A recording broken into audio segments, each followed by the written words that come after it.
నాకు ఒకే ఒక కొడుకు గాదే సాయి కృష్ణ. పోయిన నెల 9వ తారీఖున కృష్ణలంక స్టేషన్ నుంచి 2 కానిస్టేబుల్ మా ఇంటికి వచ్చారు. సీఏ గారు నాగరాజు గారు రమ్మన్నారని చెప్పి తీసుకొచ్చారు. నీ కొడుకు ఎక్కడా అని అడిగాడు. అడిగితే మా అబ్బాయి ఇక్కడ ఉండట్లేదు కదా అయ్యా, వెళ్ళిపోయాడు కదా అన్న. నీ కొడుకుని చంపేస్తా, నీ కొడుకు చచ్చిపోయాడు అనుకో, ఆడ ఆశొదులుకో నువ్వు. నాకు భయం వేసి ఏంటయ్యా అలా అంటున్నారు, అలా అనమాకండి, నాకు ఉన్నది ఆడు ఒక్కడేనయ్యా. కొడుకు ఫోటోలు తీసేసి అన్ని తీసేసి ఒట్టి ఫోన్ ఇచ్చి పంపించారు. ఏంటి నువ్వు నీ కొడుకు చచ్చిపోయాడని చెప్పానుగా, ఎందుకు వస్తున్నావు నువ్వు అన్నాడయ్యా. నాకు భయం వేసి నేను ఉన్న చోట్ల అన్ని ఎత్తుక్కున్నా, నాకు ఎక్కడ దొరకలా, నాకు ఎక్కడ కనపడ. ఆఖరికి నిన్న గవర్నమెంట్ హాస్పిటల్ కూడా వెళ్ళి మాసులో కూడా చూసుకున్నాను. నాకు దయచేసి ఏం చేయండి, నాకు చెప్పి చేశాడు చంపేస్తున్నానని చెప్పి. నా బిడ్డ నాకు లేడయ్యా, నా బిడ్డ నాకు తెచ్చిపెట్టండి అందరికి దాంట్లో. నాకు ఓపిక కూడా లేదు, నేను తిండి తిరగడం తిరిగానయ్యా.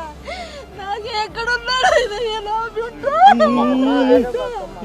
నా బిడ్డని చెప్పేశాడు అయ్యా. పేదవాళ్ళు అంటే ఇంత తేలిగయ్యా. నా కొడుకు బాచులోకి వెళ్ళి ఎదుక్కునేటట్టు చేసేయండి నన్ను. నా బిడ్డ నాకు కనపట్టం లేదయ్యా, ఎన్నిసార్లు ఎదుక్కున్నా నా బిడ్డ నాకు కనపట్ల. నాకు ఆరోగ్యం కూడా బాగోట్లా.